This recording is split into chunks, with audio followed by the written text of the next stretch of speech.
So, should you read the DevOps Handbook? Well, I'm currently 1/3 of the way through this book, and I just wanted to let you know my thoughts. Just to mention, if you didn't already know, this book is considered one of the seminal books of the DevOps movement, and it starts with the history of the whole thing and talks about how it evolved actually from real world improvements and developments in manufacturing. So I found that quite interesting. But it's not just a history book, it quickly pivots into becoming a comprehensive how-to guide, how to transform an organization into using DevOps. Now, that's a clue to something I didn't realize before I read this book or started reading it, but I will come back to this point in a second. Now, there are so far, some interesting nuggets in this book that I've discovered. And for example, I've said for a long time that the title DevOps Engineer is really a bullshit title, because it sounds like we are the only ones who make DevOps happen. We engineer DevOps.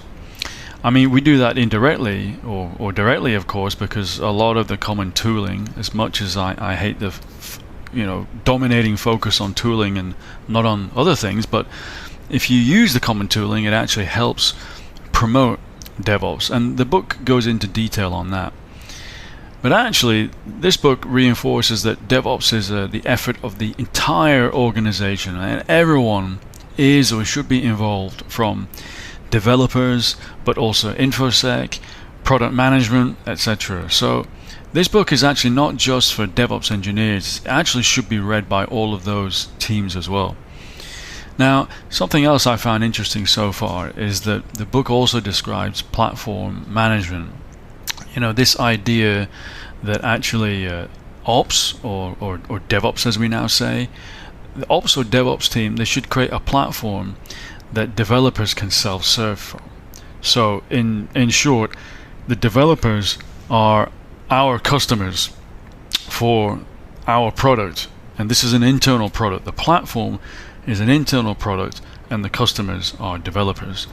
And if developers can self-serve, then they can more quickly iterate on features and deploy faster, and basically in the end cut down the lead time for new feature delivery to customers of the company.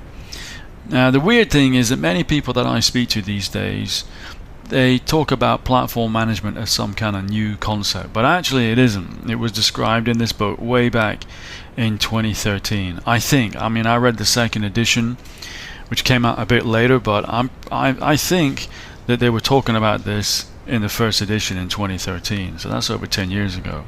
So I thought that was interesting. Now, one criticism of several that I have of this book is that it reads like a very big sales pitch for DevOps. It seems that DevOps cannot do any wrong, and it doesn't go into any of the negatives or any trade-offs when using DevOps that you need to look out for. Now, I'm only 1/3 of the way through, so it could be that all the negatives are stacked at the end, but I don't think so.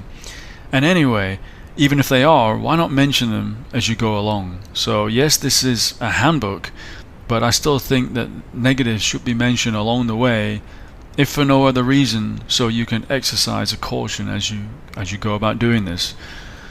Now, I thought also that this was going to be a kind of interesting guide for engineers like me and you who like to learn about new technical things, right? I was kind of looking forward to this book. Wow, this book is made for us. Well, it really is not interesting for engineers, in my opinion. It is more of a managerial manual, let's say, for senior managers and above about how to transform organizations.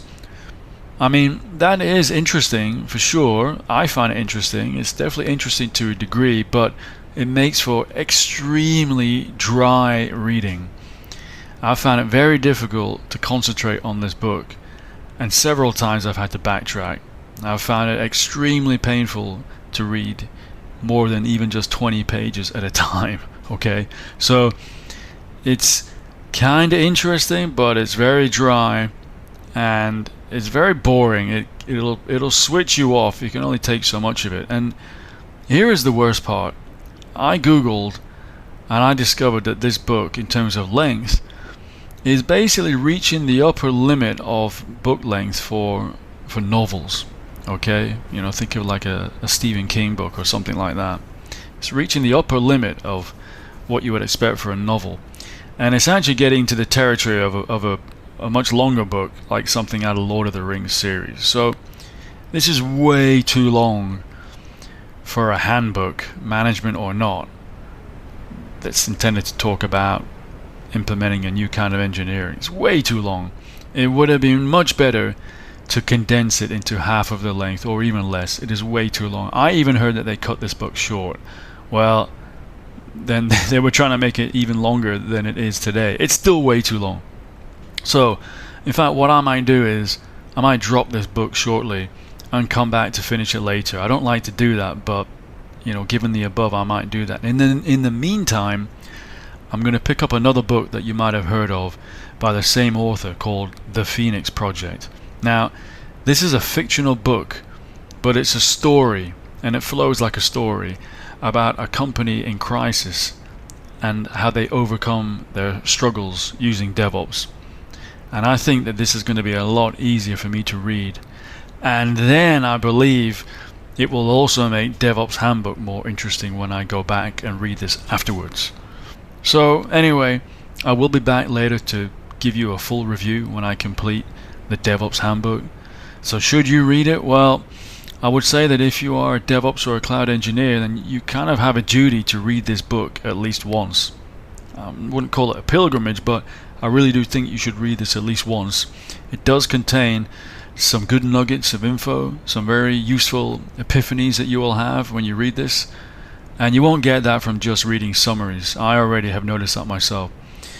But I don't think I could ever read this book twice. I would rather read something else instead of doing it a second time. So I'll be back with a full review. Let me know in the comments if you read this book and what you think of it, and I will see you again soon. Take care and bye.